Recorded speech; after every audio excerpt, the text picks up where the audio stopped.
atrodytų taip sunku. Taip, kiekvieną dieną įvairūs sunkumai, išpoliai gyvenimo, žmonių, aplinkos, sociumo, o čia dar ir artimieji pyksta ant tavęs arba nori skriausti tave. Ir, nežinau, kažkaip atrodytų, kad nėra gyvenime tavo to palaikymo, kurio tu tikiesi, o kaip atpažinti savo kelią, savo tikrą kelią, vat šiandieną, kurio tu turi eiti.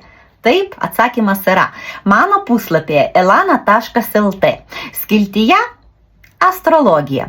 Užsisakyk savo asmeninį astrologinį horoskopą ir per jo prizmę tu žinosi, kokį sekantį žingsnį tau padaryti iki savo laimės. Ir kiek dar, dažniausiai pasakysiu paslaptį, trupučiuką trūksta. Tik sužinoti, kas tu tokia ir kur tavo stipriausia vieta.